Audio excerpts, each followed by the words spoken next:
This is the ERP Advisor. Today's episode, an expert guide to ERP implementation success.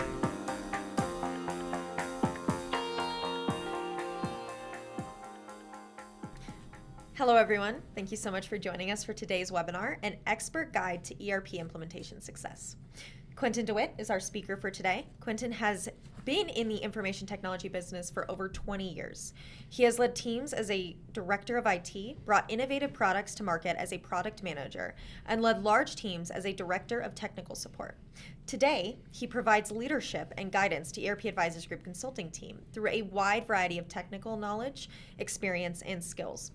Quentin serves as EAG's principal consulting. In this role, he provides senior technical guidance to our entire delivery team and supports the consulting division with executive oversight.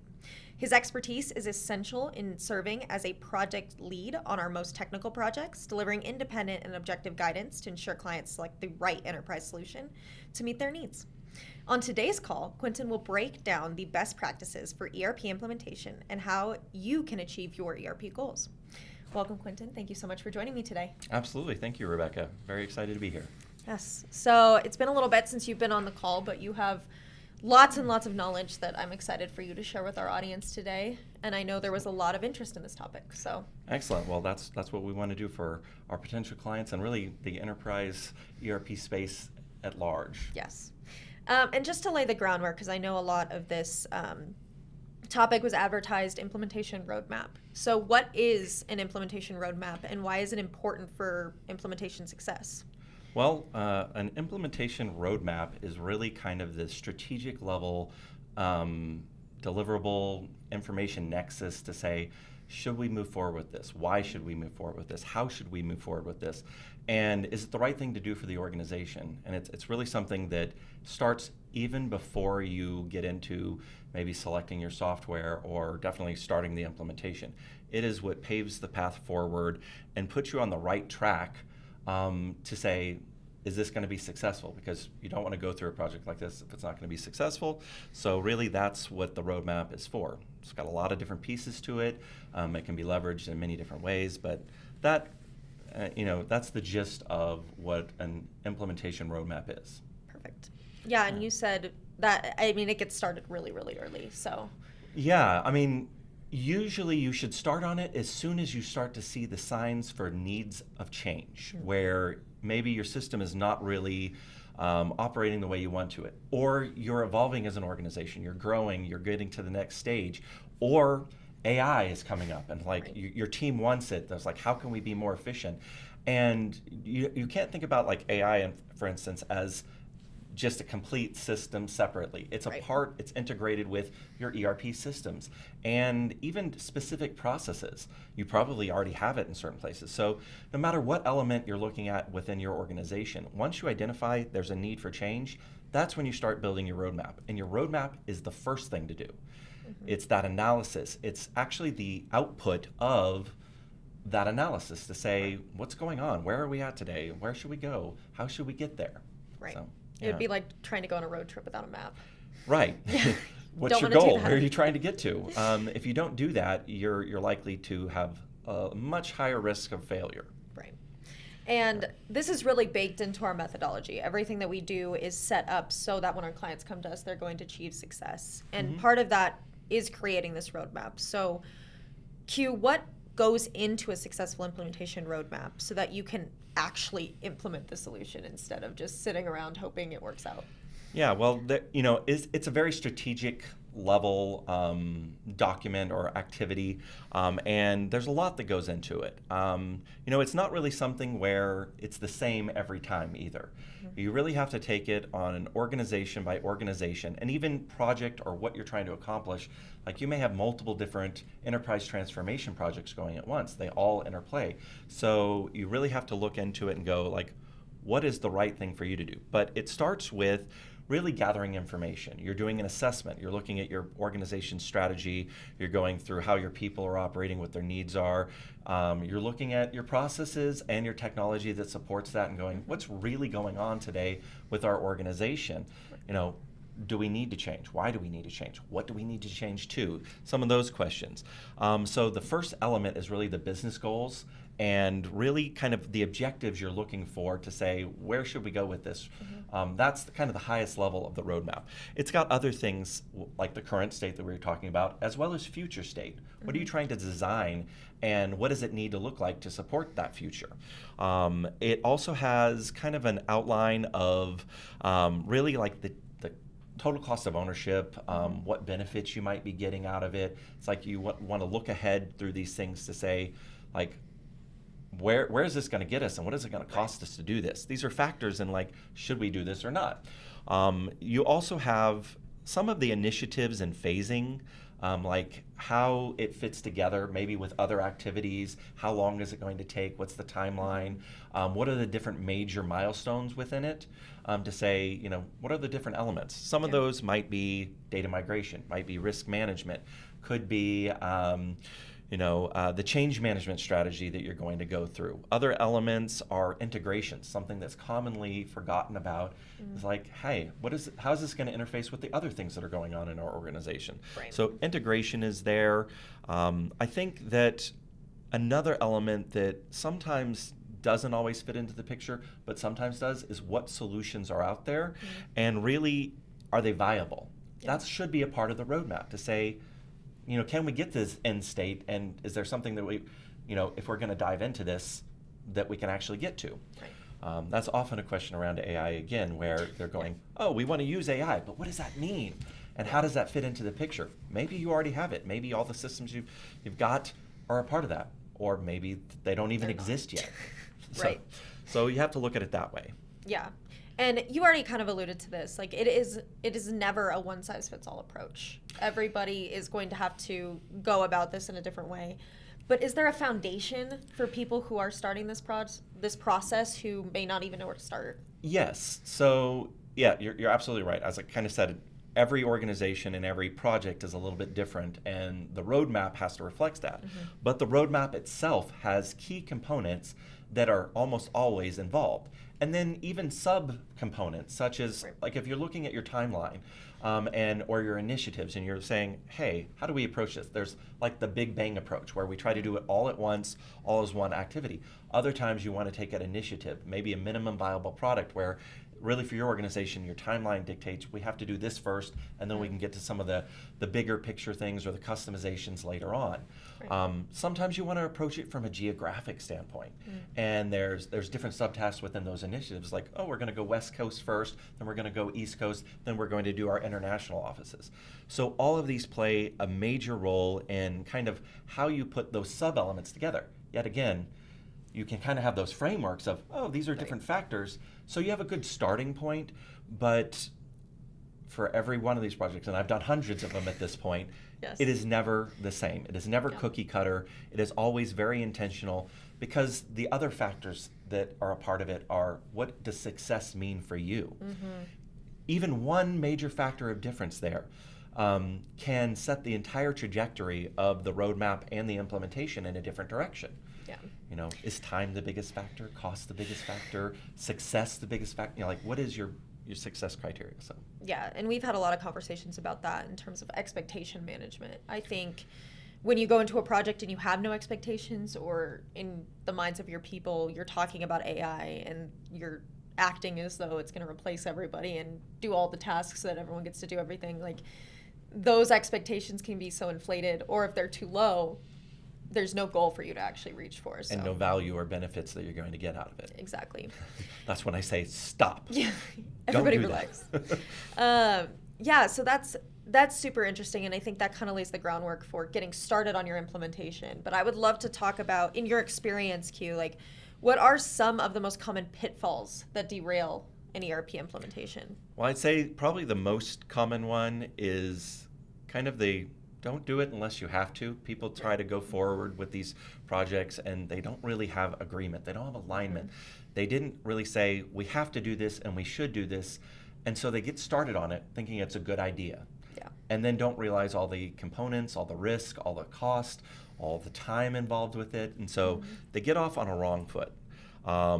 That's one of the kind of issues or areas that happens is that they didn't get executive alignment and they didn't start, or they started when they didn't have to. Right. Another factor in that is really that they didn't see if there was a real solution out there. It's like they are trying to solve a problem, and they didn't say, is there something that can solve this problem? So they didn't identify the real answers, and they go forward with an idea, a theory, a concept, and they try to execute it. Yeah. And that's great when you're doing R&D, when you're doing some development, you're trying to come up with a new topic. But when you're trying to do ERP transformation, that is a huge risk. And so it causes a lot of failure. And I'd say, there's always data migration, integrations. These are usually not thought of until too late. And so people get into the process and they undervalued how important those elements are to the overall project. Now, we've said it time and time again on these sort of things that those are important elements. But not everyone hears that. Not everyone understands that. Yeah. And we don't just say that to say, great, think about this. But you really have to strategically plan out these elements, because data migration could take twice as long as the ERP implementation. And so if you didn't start it 6 months, 18 months ahead of time, you're not even going to get to the point where you can go live until well after you expect it. Right. I'd say the final thing I would say about what are the general pitfalls that you might run into in an ERP implementation is that most failures happen on the client side. It's not the software. It's not the vendors. You hired good people, the ISVs, the VARs, the implementation partners, the software companies. This is what they do day in and day out all the time. Right. They do know how to be successful or they wouldn't exist. Yeah. Now, what causes that? Well, you went into it. You don't have the right resources on your side. You didn't have executive alignment. You didn't set aside the right time or investment for it. And so all of these things on the client side are the major barriers and actually what causes the failure most of the time. You didn't have the resources. You didn't dedicate them to it. You didn't make sure they were responsible. You didn't train them, establish them, all of those things. And so the client side is really the biggest risk. Wouldn't it be great if there was somebody out there who was truly independent, truly objective, and who really cared about what you needed? That's ERP Advisors Group. That is exactly what we do.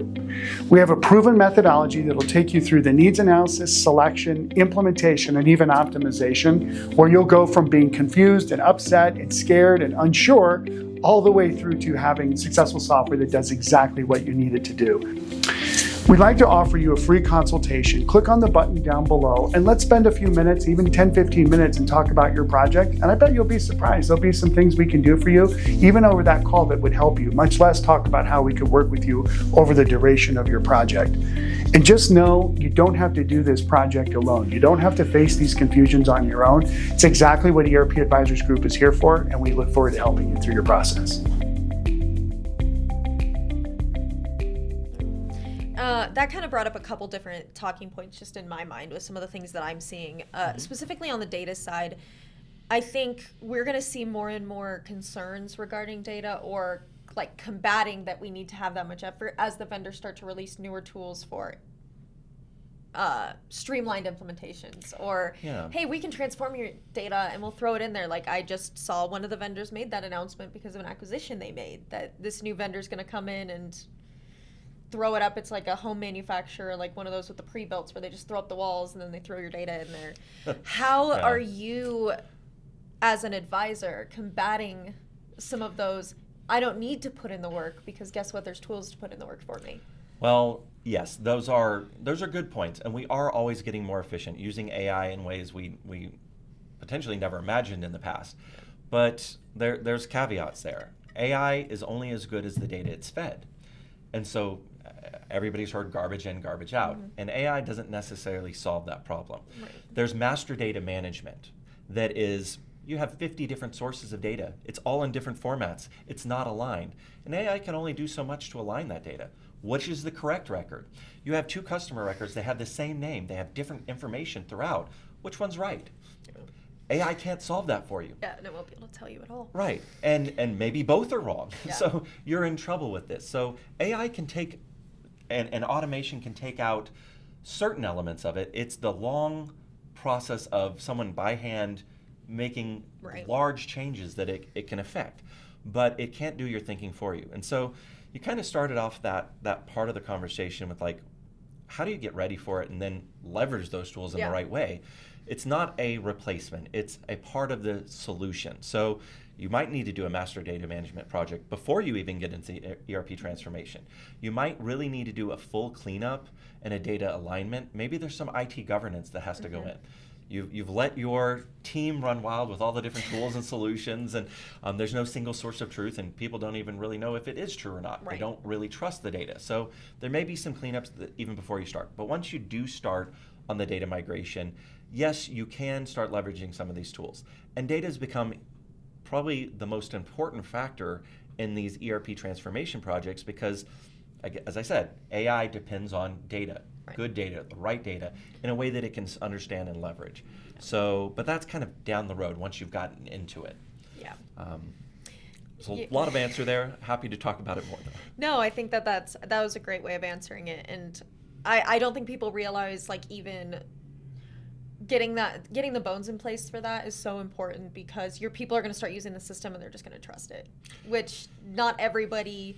And this isn't a dig at anybody, but not everybody will sit there and be like, where did this number come from? Why am I getting this result? Even I'm guilty of it sometimes. If I Google something and the AI pops up and I'm like, well, there's my answer and it supports what I was looking for. So it's really easy in this day and age with the technology that we have to kind of just accept, which if you're not doing the right things at your implementation, then it's going to cause failure at go live when you're actually trying to pull that data. I can't tell you how many times I've looked for what AI says the answer is, and it's completely wrong, and I say, well, what about this? And it was, oh, I'm completely wrong. Yeah. Here's actually what you should do. And then I say, well, what about this? And it goes, oh, no, I'm completely wrong. And I'm Incorrect. going, okay, we can trust it more and more, but it's really in formulaic, repetitive type things, or generic answers that you have to have a person to think through and respond to. And that goes doubly for ERP implementation. Because there's so much risk, there's so many variables, you have to have real people with real minds guiding it and let AI and automation do the kind of The repetitive work. deduplication, Data entry, deduplication, things like that. But you have to set all the parameters right to really get the value out of it. It does hold a place in the process, and it is getting faster and better. And it's great that we're leveraging this more and more inside of applications, in the process of ERP transformation, before the process, but it's not a total solution. Right. And I think kind of changing gears a little bit, but still talking about people, something we spoke about when we were discussing this was really that lots of implementation failures happen because people are treating the project like an IT project versus like a full organizational change. Yeah. These projects have an element of IT. I come from an IT background. It was always like, oh, it has electricity runs through it. There's a problem with it, call IT. They're the ones the solution. And from an ERP transformation standpoint, most people think, well, that's software. Call IT. They're the ones that do it. They should be involved, but more and more, they are not the leaders of these projects. Right. It is an executive committee. It's maybe a board. It's maybe a private equity organization. That's who's really leading it, and it's an entire organizational transformation project. So you have to have organizational leaders from every area of the business affected, and even clients. Like you really have to understand how it's going to affect your clients, your vendors. There's many more factors in it. If you have a big EDI integration with all of your suppliers, it's going to impact them too. So you really need to look at it. It's not just an IT project. It is a business transformation project. So if you don't have the buy-in from everyone, I probably say don't do it. Yeah, and it was interesting. I get to go to these conferences and talk to the vendors and talk to clients, and it's always interesting to speak with individuals who are going through that, where their project is failing, and they don't really know where it went wrong, or they can trace it back to one group I was talking to in particular. They could trace it back to the fact that they let operations and IT run the whole project, and now the system looks nothing like what they do in accounting, which was ultimately why they were getting a new ERP, was to streamline accounting and do a lot of those functions. And suddenly now it's a system that's not built for them. It's not built for the people that are actually using it. Right. There's a lot that can be said about that. We've done a lot of recoveries, kind of rescue implementations recently. And you're right, it was like started for the wrong reasons, for the wrong group, the wrong resources. They got into it, thought it was an IT project. Oh, let's just replace the software or even upgrade it. And they didn't look at the business impact. They didn't look at the people impact, the process impact. They were doing it for the wrong reasons, and they nearly failed. They had sometimes invested millions of dollars into these projects, and they're like, we're just going to end this. They didn't get any of the benefits. They invested a lot. And so, yeah, it definitely harkens back to we should really set up the roadmap first. But let's talk a little bit about some of those rescues and how we could affect them. You know, as I said, once you realize that, you can change the outcome.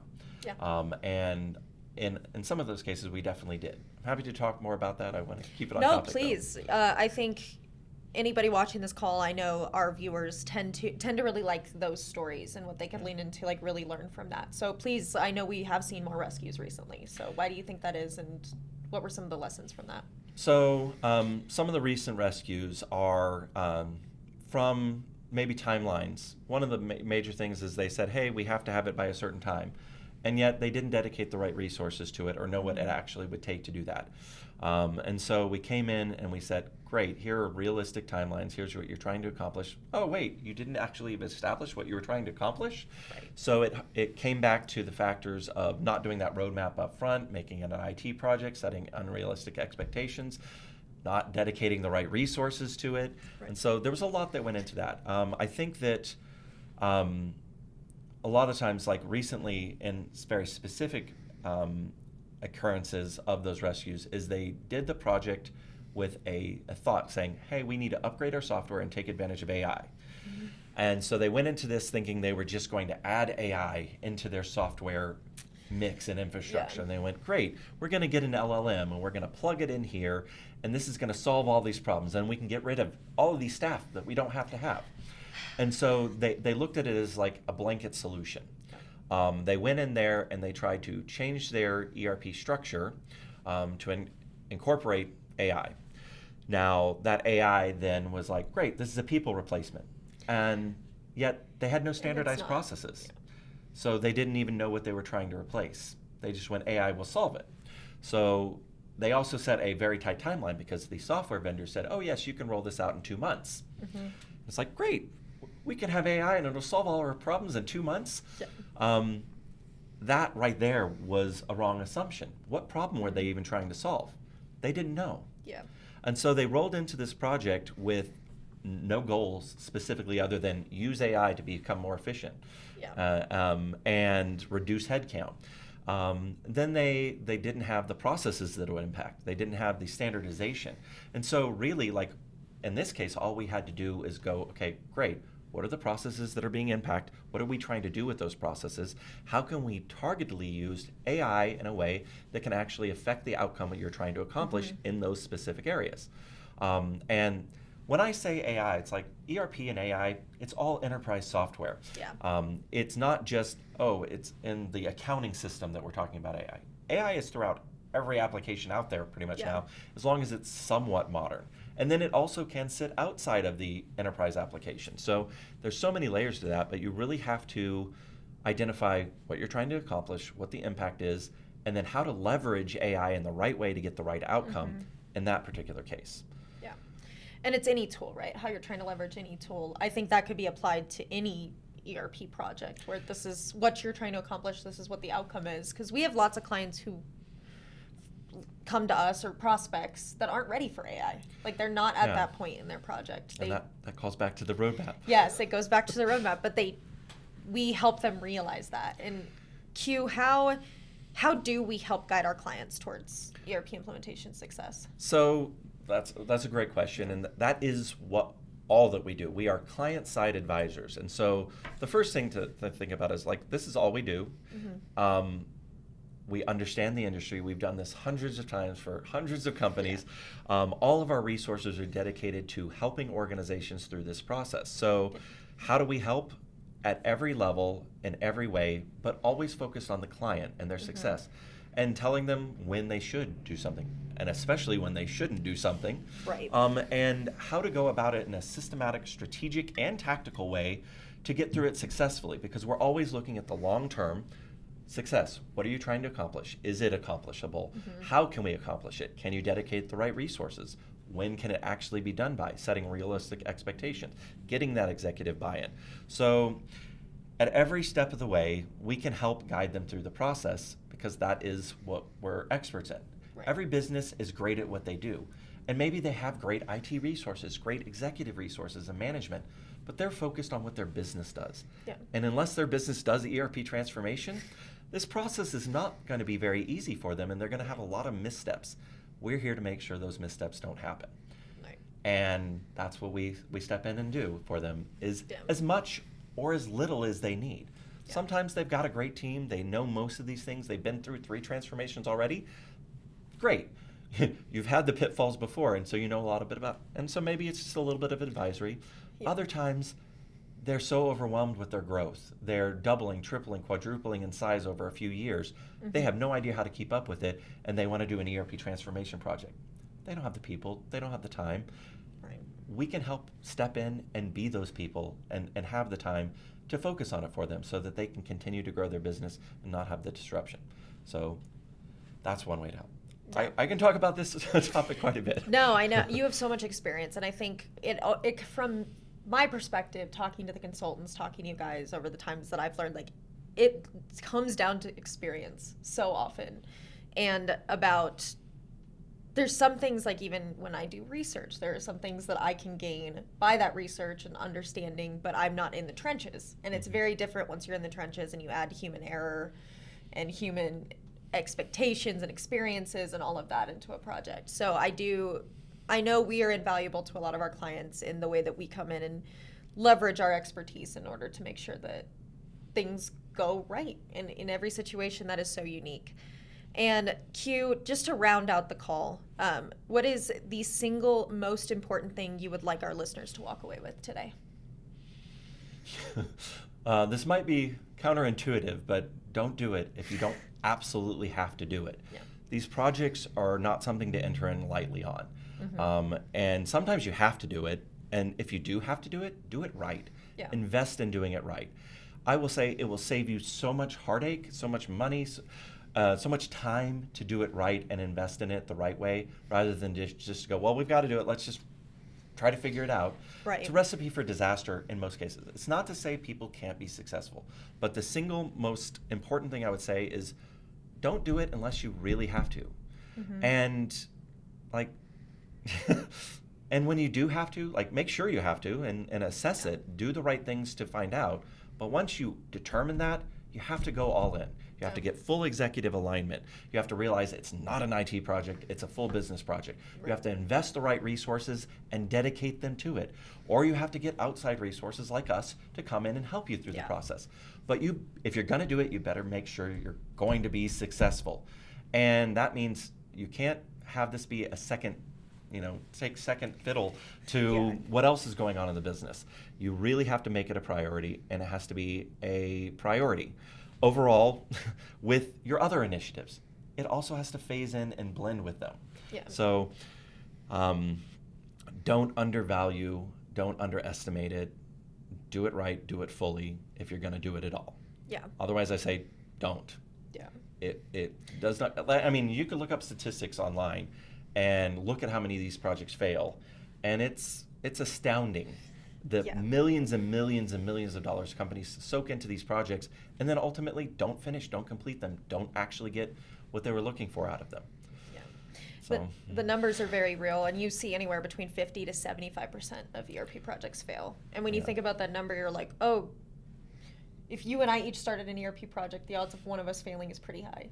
right, it's usually one of us is going to fail. One of us is going to fail. And that's, I think that's why so many people tune into the podcast when we have it. They tune into the content that we have every week, the free resources that we have, is because they do understand just how complicated this process is. And sometimes the paralysis of that can lead you to inaction, which we don't want for anybody that's coming to us to ask for help. Absolutely. And it's like, what's the cost of failure? Yeah. And so that's why I say, like, don't do it if there's even a slight chance of failure. Like, there's always risk. Yeah. But it's how you handle that risk and what you do about it that says whether it's going to be a success or not. Yeah. And even identifying what success means. It's like failure Minimum doesn't viable mean, product. Yeah, minimum viable product. Like what can you actually get out of it and what's realistic? Sometimes people think this is a black and white question. It's not. Yeah. It's a very gray question, but if you don't establish it up front, even though it may adjust 100 times during the actual process, you're going to head in the wrong direction and you're very likely to get into failure. So I can also talk about this topic quite a bit. Yes, unfortunately, you've had experience with the failure, which is not, which it's frustrating. But I love everything you just said about just preparing and getting things right. I think this call was very valuable to our viewers. And if anybody who is tuning in has additional questions, please feel free to reach out to either of us. My email will be in the chat, so you can email me with questions and I can direct you to the right resources. But thank you again for joining us for today's call, and thank you, Q, for joining us and sharing your knowledge. Please let us know again if you have any questions that we can answer. And be sure to join us for our next webinar, which is scheduled for Thursday, June 4th, Selecting the Right Business Intelligence and Analytics Tools, where we will provide senior financial executives with a methodology for identifying and selecting the right BI and analytics tools without settling for the easiest option. This is a free CPE, so I highly encourage you to join and earn your credit. Please go to our website, erpadvisorsgroup.com, for more details, learning objectives, and to register. ERP Advisors Group is one of the country's top independent enterprise software advisory firms. ERP Advisors Group advises mid to large-sized businesses on selecting and implementing business applications from enterprise resource planning, customer relationship management, human capital management, business intelligence, and other enterprise applications, which equate to millions of dollars in software deals each year across many industries. This has been the ERP Advisor. Thank you again for joining us.